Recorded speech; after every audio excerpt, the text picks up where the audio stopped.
Now, one of the stories yesterday that we didn't really get to, and I did see some coverage, but again, it gets very crowded in the news cycle. Things are happening like crazy. Trump's posting on Truth Social.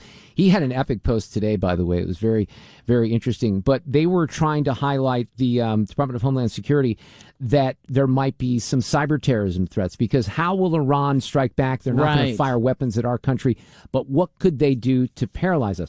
I'm not to jinx things. Like I said, I jinxed my dog slipping out of the fence, but I'm always surprised that there hasn't been something more, involved when it comes to whatever kind of attack. In the aftermath of 9/11, I think we've gotten very lucky. But in this particular instance with cyber attacks, I mean, I just talked about Generator Supercenter. It could be paralyzing to us.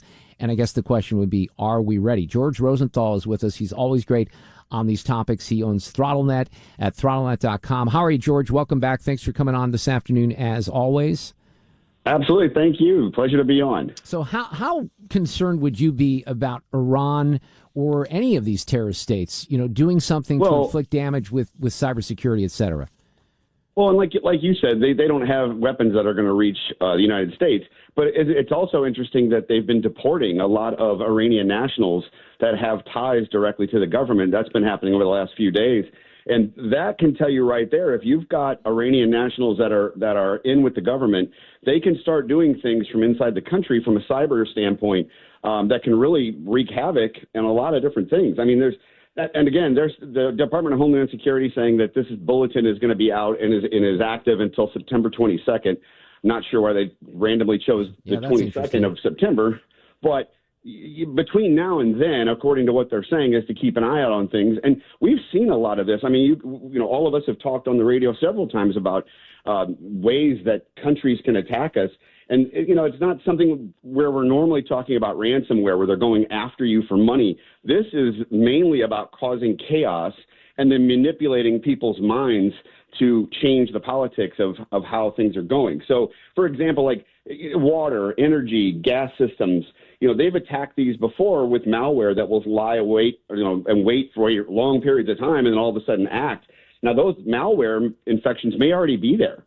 And it just takes a trigger point for somebody to activate that malware software, and then all of a sudden it's wreaking havoc on different industries. I mean, they're going to try and get into major manufacturers. So if you've got large manufacturers, especially in the food area, when you've got food manufacturing, they try to get in and they try to change ingredients to food. We saw that in Florida when they hacked into the water department and changed the amount of lye that was supposed to be added to the water. And the only reason they triggered it is they found that there was a new hire that had just been hired at the water company and didn't necessarily know all the ingredients. So they changed the ingredients. And when he printed out what he was supposed to do, thankfully a veteran worker was there to stop him from putting too much lye in the water system, or it would have poisoned a lot of people. Jeez. So that's the kind of stuff that we're dealing with here on a civilian level. On a military level, they're going to have. That's why I still think a lot of these Iranian nationals that were getting deported could be doing what's called spear phishing, and it's not like normal phishing. It's aimed directly at a certain organization or government entity. So where they're going to try and infiltrate a specific government spot to gain information. The other thing I would keep an eye out for is you're going to start to see social media that sways. Obviously you've had riots in the streets, of course, about no more wars in the Middle East and that kind of stuff. Now the question is that perpetrated and put on by the Iranian government to persuade political decisions? So that's something that you'll see likely. Is that they'll start to put things on social media to sway opinions. Sure. The one thing I would also keep an eye out on is denial of service attacks. These are massive attacks on financial institutions, so the banking system, even local regional banks. This is something they have to be very careful of because they're going to start to try and anything they can do to disrupt society is their only way to attack America. So you have to have confidence, and this is where things get a little tricky, that we have the intelligence capability to make sure that these things and these real threats are thwarted before they happen. But what kind of confidence should we have in that, I guess, would be the question. Well, you bring a great point. I mean, how much confidence do you have in the average government entity? Not a lot. I think that's an easy one to answer. Not a lot. But I'd like to believe, maybe this is naive.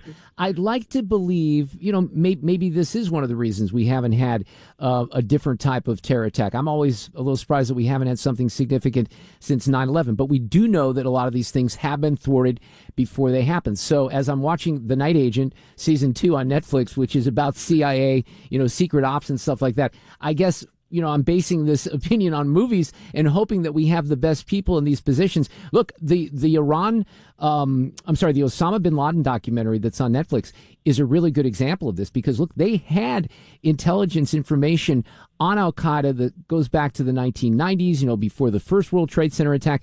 And there was frustration because they couldn't get it all to kind of come full circle. They knew that something was a threat, but we couldn't stop it. So, right. Then we set up the Department of Homeland Security. Then we do all these things in the aftermath of the attack. If we have something along these lines, where are we left with options? I guess one of the questions would be. Well, right, exactly. And that's something where we have to, the infrastructure, it's just like saying, okay, if we put in 300 million electric vehicles, right now the power system couldn't handle it. The power grid couldn't handle it. If we start getting, all the different attacks that I just talked about, if all that starts happening at one time on one specific, industry or government entity, it's going to be very hard to stop it. Now, meaning stop it for the long term, of course. It could start right away, and then you could put a stop to it, kind of like the CrowdStrike incident that happened ways back. That lasted about a day, and then everything was back to normal again. The concern I have is everybody's like, well, it's just Iran. It's just Iran. Maybe they don't have the sophistication that bigger countries do. But here's the thing. They have two very powerful allies in the world of cyber terrorism, Russia and China. Those are their buddies. Okay, China's getting 38% of their oil from Iran. So, yes, they may not help them militarily, but they have most of the attacks come from Russia and China and Southeast Asia. They don't come from Iran. So Iran can easily start hitting up these other countries and saying, look, I get it if you can't send us missiles, but we need you to start attacking their infrastructure from a cyber standpoint. So that's my main concern is what does China and Russia do to help Iran with the cyber war inside this country? And it's very, very, it's something that I really do. I agree with you. I hope and pray that enough infrastructure has been put in place to make sure bad things don't happen to the financial world, to the water, to the gas supplies, to all these. There's so many different facets. Our power grid is very vulnerable. Absolutely. Hey, by the way, wasn't there, and I can't find any information about this, but my wife said that she heard something. Was there something that we did on Saturday with this B-2 stealth attack that was done in a cyber way to confuse Iran on its radar during the attack? Was there something that happened that you're aware of? So, yeah. So what I've understood is not only did they do a lot of, sending planes in different directions, but as the B-2 stealth fighter bombers started to cross over the border, they were flying tons of fighter jets. There was a total of 125 aircraft that were involved in that attack. They don't talk about that much, but that's a lot of aircraft. So not just the refuelers and the fighters, the bombers, but the fighters took off and started doing things like blowing up radar stations. They were using their own radar jamming tools to assist the B-2 bombers.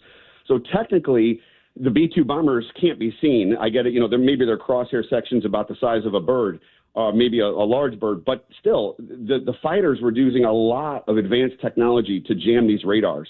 So I don't think their radar systems are nowhere close to the advanced technology that we have. When it comes to radar, it's just not going to happen. But yeah, they also used. I know it hasn't been fully disclosed as to what types of attacks, but cyber warfare from our side was occurring while those bombings were going off. So. Yeah. Well, that's where you have to have hope, going back to the movie scenario, that there are things that we don't know, that we're not privy to, that Congresswoman Wagner and Mark Alford, who was on earlier, and members of the Senate, when they're dealing with foreign affairs, when they're in these skiffs, they get information. They probably know some of this stuff.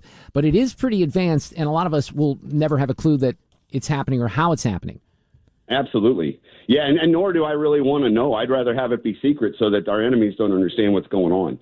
And it's already too late by the time they've experienced it. I do know that we have extremely powerful anti-cyber warfare here in this country. At a conference we were at a year and a half ago, it's called the State of Cyber, the FBI, Secret Service were giving presentations, and they said that if we took every single agent that we have from the Secret Service and the FBI, pointed all the cyber terrorism directly at China, and we ignored Southeast Asia, Russia, Iran. Just at China, we are outnumbered 3,000 to 1.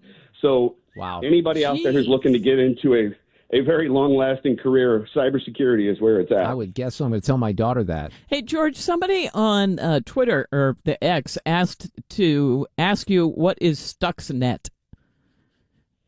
Stuxnet. Now, Stuxnet.